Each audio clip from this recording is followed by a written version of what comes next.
আসসালামু আলাইকুম প্রিয় শিক্ষার্থীরা। অলরেডি আমরা পদার্থবিজ্ঞানের প্রথম অধ্যায় ভৌত রাশি ও তাদের পরিমাপ শেষ করেছি। জানি না তোমরা কতটুকু উপকৃত হয়েছো, তবে আমি আমার সাধ্যমতো চেষ্টা করছি। তো এখন আমরা কেমিস্ট্রির আমাদের শর্ট সিলেবাসের প্রথম অধ্যায় অর্থাৎ বোর্ড বইয়ের তৃতীয় অধ্যায় পদার্থের গঠন, এইটার আমরা পদার্থবিজ্ঞানের যেরকম প্রথম অধ্যায়টা শেষ করলাম ঠিক ওইভাবে আমরা এটাও শেষ করব। মানে প্রথমে আমরা জ্ঞানমূলক, অনুধাবনমূলক ও শর্ট কোশ্চেন একবার শেষ করব। দ্বিতীয় পার্টে আলোচনা করব সিকিউ এবং তৃতীয় পার্টে আলোচনা করবো এমসিকিউ। তো চলো কথা না বলি আমরা মূল আলোচনায় চলে যাই। তো চলো আমরা প্রশ্ন শুরু করি। অনুধাবনমূলক প্রশ্ন। এই অনুধাবনমূলক প্রশ্নের মধ্যে আমাদের জ্ঞানমূলক ও শর্ট কোশ্চেন হয়ে যাবে ইনশাল্লাহ। তো প্রথম প্রশ্ন যেটা আমাদের বলতেছে যে আপেক্ষিক পারমাণবিক ভরের একক নেই কেন? আপেক্ষিক পারমাণবিক ভরের একক নেই কেন? তো খেয়াল করো, আপেক্ষিক পারমাণবিক ভর আসলে কি? আপেক্ষিক পারমাণবিক ভর হচ্ছে ভরের ভরের দুটি এককের ভরের দুটি এককের অনুপাত। তাহলে আমরা কি বললো? আপেক্ষিক পারমাণবিক ভর হচ্ছে ভরের দুটি এখানে হবে পৃথক এককের অনুপাত। অর্থাৎ আমরা যেটা বলতে পারি, আমরা একটু কালারটা চেঞ্জ করে নেই। আমরা যেটা বলতে পারি সেটা হচ্ছে অর্থাৎ আপেক্ষিক পারমাণবিক ভর, যেটাকে আমরা এএমই বলতে পারি, অ্যাটমিক মাস ইউনিট, সমান মৌলের একটি পরমাণুর ভর। মৌলের একটি পরমাণুর ভর ভাগ কার্বন 12 আইসোটোপের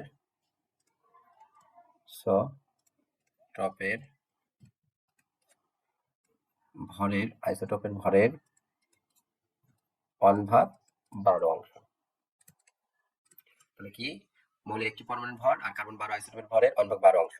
তাহলে উপরেও আমাদের ভরের একক যদি গ্রাম হয়, নিচেও যদি ভরের একক গ্রাম হয়, তাহলে এখানে কোনো একক পাওয়া সম্ভব নয়। যা আমরা প্রথমে বলে রাখছি যে আমাদের কি হবে? আপেক্ষিক পারমাণবিক ভর হবে ভরের দুইটি পৃথক এককের অনুপাত। এই যে এটা একটা পরমাণু ভর আর কার্বন 12 আইসোটোপের ভর, দুইটা পৃথক ভরের অনুপাতটাই আমাদের আপেক্ষিক পারমাণবিক ভর, যার ফলে তার কোনো একক নেই। অলরেডি আমরা Dinajpur board 25, Rajshahi board 25, Dinajpur board 23, Dhaka board 23, Comilla board 23 বেশ কয়েকবার আসছে, তো ইম্পর্টেন্ট বলাই চলে। পরের প্রশ্ন যদি আমরা যাই, পটাশিয়ামের 19তম ইলেকট্রন 3d অরবিটালে প্রবেশ না করে 4s অরবিটালে প্রবেশ করে কেন? তাহলে আমাদের কি বলছে? পটাশিয়ামের 19তম ইলেকট্রন 3d অরবিটালে প্রবেশ না করে 4s অরবিটালে প্রবেশ করে কেন? তা আমরা জানি ইলেকট্রন সর্বপ্রথম নিম্ন শক্তি স্তরে প্রবেশ করে। তো নিম্ন শক্তি কার? আমরা জানি n+l এর মান যদি কম হয় তাহলে ইলেকট্রনের শক্তি, এনার্জি ও কম। আর যদি দুটি অরবিটালে n+l এর মান সমান হয় তাহলে n এর মান যার কম তার শক্তিও কম। তো আমরা 3d ও 4s এর বেলা যদি হিসাব করি, আমরা 3d সমান n+l বের করব। তো 3 এর জন্য n এর মান 3 জন্য n এর মান 3, d এর জন্য l এর মান 2, তাহলে 3 + 2 5। এবং আমরা যদি 4s এর জন্য হিসাব করি, 4s সমান n+l। তো n এর মান 4, s এর জন্য l এর মান 0, তাহলে 4 + 0 4। তো আমরা দেখতে পাচ্ছি n+l এর মান আমাদের 4s এ কম, অর্থাৎ কম শক্তি স্তরে যেহেতু ইলেকট্রন যাবে এই জন্য 3d অরবিটাল ইলেকট্রন প্রবেশ না করে 4s এ যায়। তাহলে আমরা পটাশিয়ামের যদি সঠিক ইলেকট্রন বিন্যাসটা করে একটু দেখাই, সেটা হবে 1s2 2s2 2p6 3s2 3p6 4s1। তাহলে দেখো পটাশিয়ামের 19তম ইলেকট্রনটি, এই যে 18 পরে 19তম ইলেকট্রনটি আমাদের 4s অরবিটালে প্রবেশ করে। ওকে, থ্যাংক ইউ। তাহলে এখানে সামারি যদি আমরা একটু করি, সেটা হচ্ছে n+l এর মান যেখানে কম সেখানে আগে ইলেকট্রন প্রবেশ করে। মানে n+l এর মান কম হলে শক্তি কম, তার আমরা জানি ইলেকট্রন সর্বনিম্ন শক্তি স্তরে আগে প্রবেশ করে। তো বিষয়টা বুঝছো আশা করি। পরের কোশ্চেন, ট্রটিয়াম, ডিউটেরিয়াম ও ট্রিটিয়াম পরস্পরের আইসোটোপ ব্যাখ্যা করো। আমরা জানি হাইড্রোজেনের আইসোটোপ সংখ্যা 7টি। হাইড্রোজেন 1 1, হাইড্রোজেন 1 2, হাইড্রোজেন 1 3, এভাবে 7 পর্যন্ত। তো এই যে হাইড্রোজেন প্রথম আইসোটোপকে বলা হয় প্রোট্রিয়াম, সংক্ষেপে লিখলাম। দ্বিতীয়কে বলা হয় ডিউটেরিয়াম, আর তৃতীয়টাকে বলা হয় ট্রিটিয়াম। তো এটাকে আবার D21 দ্বারাও প্রকাশ করা হয়, এটাকে T31 দ্বারাও আবার প্রকাশ করা যায়। তো কি বলছে আইসোটোপ, আমরা জানি যে সকল মৌলের প্রোটন সংখ্যা একই কিন্তু নিউট্রন সংখ্যার ভিন্ন, তাদেরকে আইসোটোপ বলে। দেখো এই প্রোটিয়ামের প্রোটন সংখ্যা 1, ডিউটেরিয়ামের প্রোটন সংখ্যা 1, আমাদের ট্রিটিয়ামের প্রোটন সংখ্যাও 1, তাহলে প্রোটিয়ামের প্রোটন সংখ্যা 1, আমার ডিউটেরিয়ামের প্রোটন সংখ্যাও 1, আর ট্রিটিয়ামের প্রোটন সংখ্যাও আমাদের 1, আর এদের প্রোটিয়ামের নিউট্রন সংখ্যা 0, আর নিউট্রন সংখ্যা 1, আর নিউট্রন সংখ্যা 2। তো সংজ্ঞা অনুযায়ী যে সকল মৌলের প্রোটন সংখ্যা একই কিন্তু ভর সংখ্যা ভিন্ন তাদেরকে আইসোটোপ বলে। তাহলে আমরা দেখতে পাচ্ছি প্রোটিয়াম, ডিউটেরিয়াম, ট্রিটিয়ামের প্রোটন সংখ্যা একই, নিউট্রন সংখ্যা ভিন্ন। তো সংজ্ঞা অনুযায়ী ঠিক আছে, যার ফলে আমরা এটা বলতে পারি এরা পরস্পরের আইসোটোপ। ওকে, পরেরটাতে আমরা যদি যাই, অ্যালুমিনিয়ামের পারমাণবিক সংখ্যা 13 বলতে কি বোঝো? তাহলে অ্যালুমিনিয়ামের পারমাণবিক সংখ্যা 13 বলতে কি বোঝো? তাহলে এটা আমরা যে সংখ্যাটা দেব সেটা হচ্ছে প্রোটন সংখ্যা হবে, প্রোটন সংখ্যা হলো পরমাণুর নিউক্লিয়াসে অবস্থিত, তাহলে পারমাণবিক সংখ্যা হলো, আমরা যদি একটু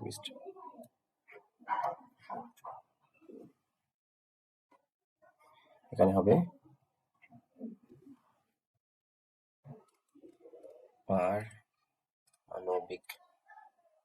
পারমাণবিক সংখ্যা হলো পরমাণুর নিউক্লিয়াসে অবস্থিত মোট প্রোটন সংখ্যা, অর্থাৎ প্রোটন সংখ্যা যত আমাদের পারমাণবিক সংখ্যা তত।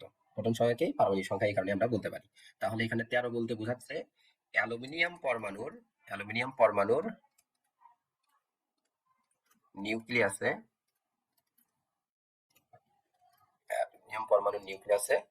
13টি প্রোটন রয়েছে। অ্যালুমিনিয়াম পরমাণুর নিউক্লিয়াসে 13টি প্রোটন রয়েছে, যার কারণে তার পারমাণবিক সংখ্যা 13। তো সহজে বুঝছো পারমাণবিক সংখ্যা হলো কোন একটা পরমাণুর নিউক্লিয়াসে অবস্থিত মোট প্রোটন সংখ্যা। তাহলে অ্যালুমিনিয়ামের পরমাণু সংখ্যা 13 মানে কি বোঝাচ্ছে? অ্যালুমিনিয়াম পরমাণুর নিউক্লিয়াসে 13টি প্রোটন সংখ্যা রয়েছে।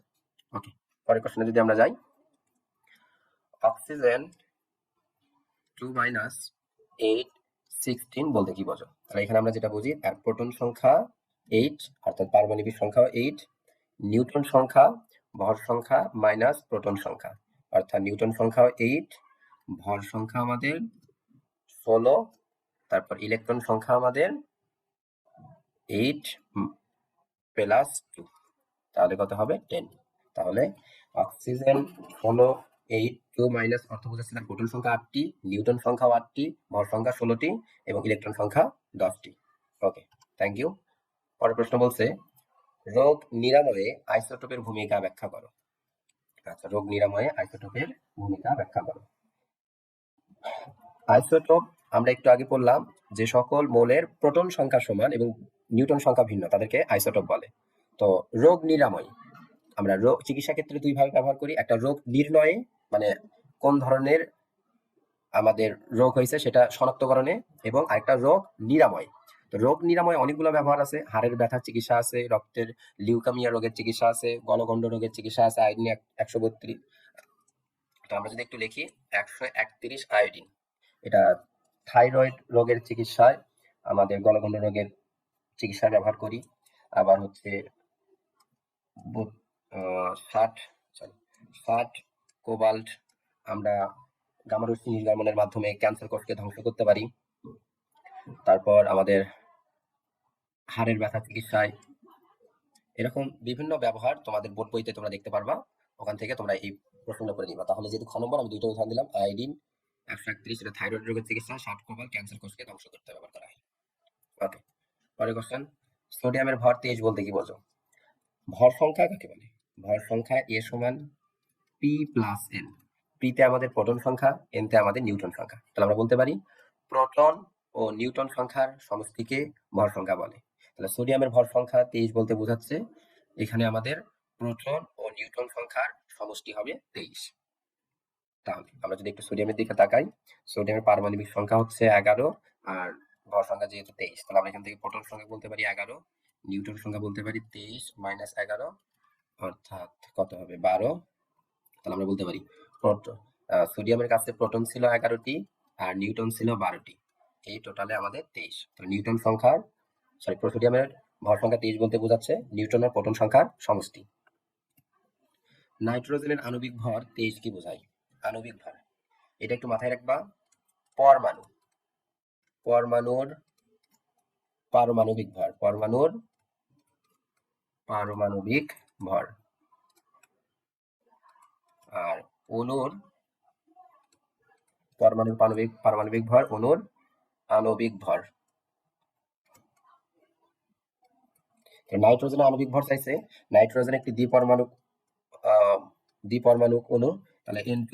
তাহলে নাইট্রোজেনের পারমাণবিক ভর হচ্ছে 14, তার সাথে দুইটা পরমাণু আছে অর্থাৎ 28। তাহলে আমাদের নাইট্রোজেনের আণবিক ভর 23 বলতে বোঝাচ্ছে দুইটা নাইট্রোজেন পরমাণুর পারমাণবিক ভর, দুইটা নাইট্রোজেন পরমাণুর পারমাণবিক ভর। ওকে, থ্যাংক ইউ। পরে কোশ্চেন, তৃতীয় প্রধান শক্তি স্তরে এফ অরবিটাল থাকে না কেন? তৃতীয় প্রধান বলছে, তাহলে প্রধান শক্তি স্তরকে আমরা এন দ্বারা প্রকাশ করি, তাহলে এন এর মান 3 হলে আমার এফ বলছে, তার মানে সহকারী কোয়ান্টাম সংখ্যা এল, তাহলে এল বের করার সূত্র হচ্ছে 0 হতে n-1 পর্যন্ত, 0 হতে n-1 পর্যন্ত। তাহলে এখানে যদি আমরা 3 বসাই, 3 - 1 তাহলে কত হবে 2, তাহলে 0 1 2। তাহলে এখানে হচ্ছে প্রধান শক্তি স্তর আমাদের 3, 0 এর জন্য s, প্রধান শক্তি স্তর 3, 1 এর জন্য p, প্রধান শক্তি স্তর 3, 2 এর জন্য d।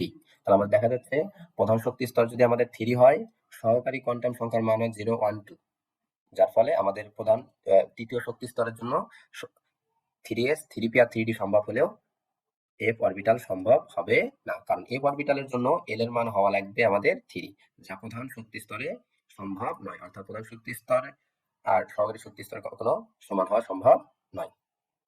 তো আমরা হাজিয়ে গুছিয়ে কিভাবে লিখবো, যে প্রধান শক্তি স্তর সমান 3 হলে এল এর মান 0 1 2, অর্থাৎ 3s 3p ও 3d অরবিটাল সম্ভব হলেও 3p সম্ভব নয়, কারণ সহকারী কোয়ান্টাম সংখ্যার মান 3 হওয়ার জন্য এল এর সহকারী কোয়ান্টাম সংখ্যা 3 হতে হবে, এফ হওয়ার জন্য 3 হওয়া দরকার, প্রয়োজন, কিন্তু যা সম্ভব নয়। ওই সেম কোশ্চেন, দ্বিতীয় শক্তি স্তরে তাহলে এল এর মান কত হবে 2, আর ডি অরবিটাল থাকে না কেন? তাহলে কত, এত হলে এন এর মান 2 হলে এল এর মান কত হবে 0 1, 2 - 1 1, তাহলে 0 1। তো প্রধান শক্তি স্তর 2, 0 এর জন্য s, প্রধান শক্তি স্তর 2, 1 এর জন্য p, তাহলে 2s আর 2p, 2d সম্ভব নয়। পরমাণুর সমস্ত ভর নিউক্লিয়াসে কেন্দ্রীভূত ব্যাখ্যা করো। দেখো, আমরা রাদারফোর্ড পরমাণু মডেলে আলফা কণার বিচ্ছুরণ পরীক্ষা থেকে জানি যে একটা পরমাণুর ভেতর দিয়ে যখন আমরা আলফা কণাগুলো চালনা করি যায়, আর কিছু পরিমাণ আলফা কণা আমাদের বেঁকে যায়, আর প্রতি 20,000 একটা রশ্মি যে পথে যায় ওই পথে আমাদের ফিরে আসে। তো এ থেকে বোঝা যায় যে পরমাণুর যে সেন্টারের নিউক্লিয়াস আছে, এই নিউক্লিয়াসটা এতটাই ভারী, যার ফলে আমাদের এই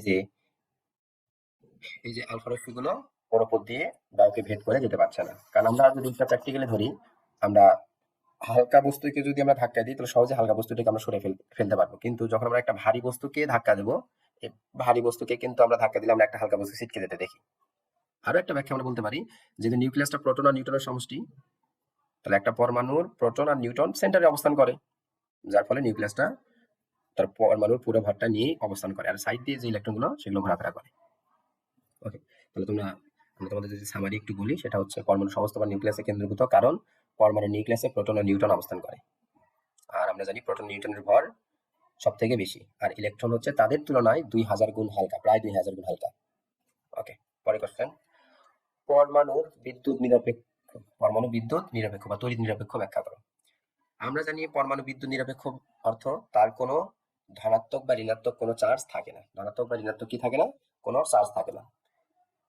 উদাহরণস্বরূপ বলা যায়, একটা পরমাণুর ধরো প্রোটন সংখ্যা 10, ঠিক তার কাছে সমপরিমাণ ইলেকট্রন থাকবে। তো প্রোটন 10টা, অর্থাৎ 10টা আমাদের প্লাস, 10টা আমাদের মাইনাস, যার ফলে এখানে কোনো চার্জ অবশিষ্ট থাকে না। আমরা যদি 10টা এভাবে প্লাস বিবেচনা করি, 4 5 6 7 8 9 10, 1 2 3 4 5 6 7 8 9 10, 10টা আমাদের ঠিক ইলেকট্রন আছে। তাহলে 10টা প্লাসের এগেনস্টে 10টা ঋণাত্মক আমাদের আছে, ঋণাত্মক অংশ আছে, মানে অর্থাৎ ইলেকট্রন আছে। তাহলে 10টা প্লাস 10টা মাইনাস, তাহলে এখানে কোনো চার্জ অবশিষ্ট থাকে না, যার ফলে আমরা একটা বলতে পারি একটা পরমাণু নিরপেক্ষ।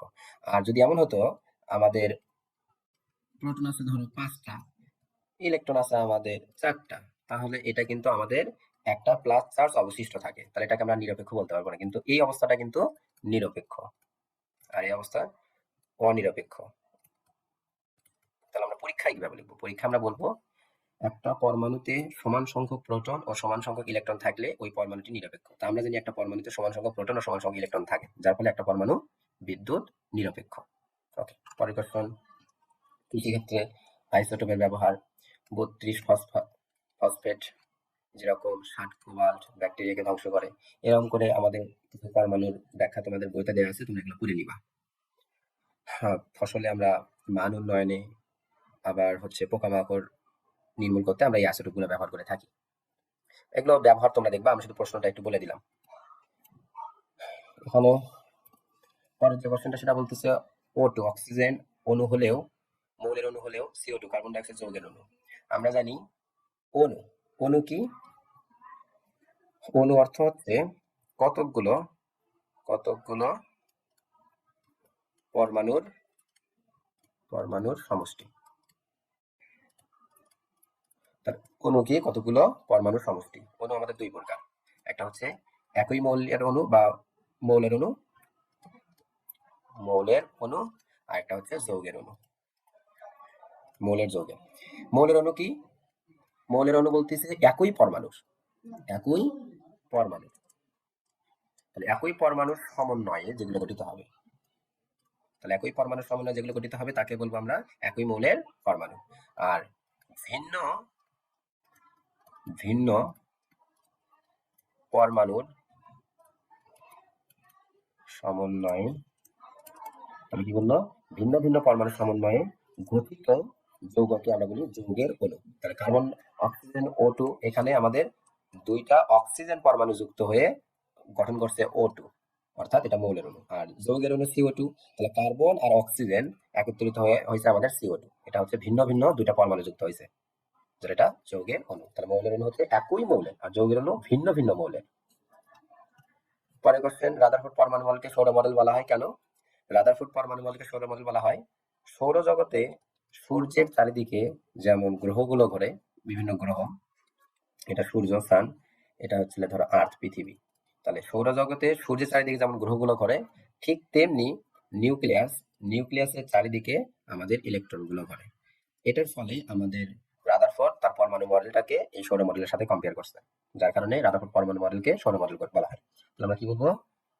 সৌরজগতে সূর্যের চারিদিকে যেমন গ্রহগুলো ঘোরে, পরমাণু মডেলে ঠিক তেমনি নিউক্লিয়াসের চারিদিকে ইলেকট্রন ঘোরে, যার ফলে রাদারফোর্ড পরমাণু মডেলকে সৌর মডেল বলা হয়।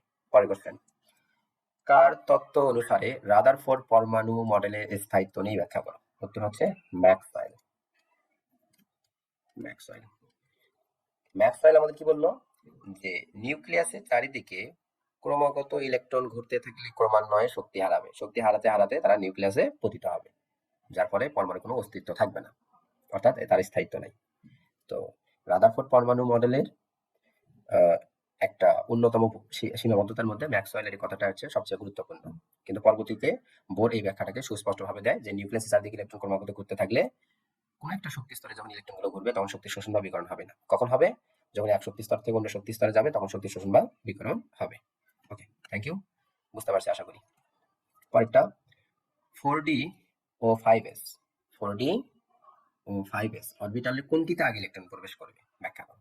আমরা 2 নম্বর একটা প্রশ্ন দেখে আসছিলাম, প্রশ্নটা ছিল পটাশিয়ামের 19তম ইলেকট্রন 3d অরবিটালে না গিয়ে 4s এ যায় কেন? তো ওখানে আমরা কি বলছিলাম? n+l এর মান যার কম তার শক্তি কম, আর দুটি অরবিটাল n+l এর মান সমান হলে যার n এর মান কম তার শক্তি কম।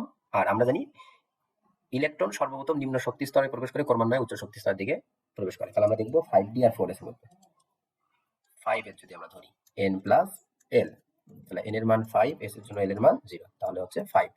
আর 4d এর জন্য যদি ধরি 4d n+l, তাহলে n এর মান 4, d এর জন্য l এর মান 2, তাহলে অর্থাৎ 6। যেহেতু n+l এর মান এখানে কম, অর্থাৎ 5s এর আগে ইলেকট্রন প্রবেশ করবে, তাহলে এখানে আগে ইলেকট্রন প্রবেশ করবে, কারণ তার শক্তি কম। Thank you. পরের প্রশ্নে যাই। 4d ও 5s অরবিটালের মাঝে কোনটির শক্তি বেশি? একই, আমরা আগে দেখলাম যে শক্তি কম হলে ইলেকট্রন আগে যাবে, তাহলে অলমোস্ট শক্তি বুঝছি। তাহলে আবার আমরা এখানে কি করব, n প্লাস এল হিসাব করবো। তাহলে 4d equal n plus L. তাহলে n এর মান 4, s এর d এর জন্য l এর মান 2, তাহলে 6। আর 5s এর জন্য যদি n প্লাস l আমরা হিসাব করি, 5 n এর মান, s এর জন্য l এর মান 0, তাহলে অর্থাৎ হচ্ছে 5। তাহলে n প্লাস l এর মান এখানে বেশি, অর্থাৎ এর শক্তি বেশি, শক্তি বেশি। ওকে, থ্যাংক ইউ। আর যদি সমান হতো তখন আমরা n এর মানগুলোকে যাচাই করতাম যে n এর মান কার বেশি। যদি এটাও 6 আসতো, এটাও 6 আসতো, তাহলে আমরা n এর মান 4 আর এখানে মান 5, তাহলে এর শক্তি বেশি হতো তখন। ওকে, তো এই ছিল আমাদের প্রশ্ন। আমরা টোটালি 18টা প্রশ্ন সলভ করেছি তোমাদের তৃতীয় অধ্যায়ে। এই 18টা প্রশ্ন পড়লে তোমার জ্ঞানমূলক, অনুধাবনমূলক শর্ট কোশ্চেন ইনশাআল্লাহ কমপ্লিট। আমি আশা করি। যেটাতে বুঝতে পারবা না অবশ্যই আবার কমেন্ট বক্সে বলবা, আমি তোমাদের দ্বিতীয় ভিডিও শুরু করার আগে এই প্রশ্নগুলোর সমাধান করে দেবো ইনশাআল্লাহ আরেকবার। তো সবাই ভালো থাকো, সুস্থ রাখিও, আমার জন্য দোয়া করিও, আর ভালো করে এক্সাম দিও সবাই। খুদা হাফেজ।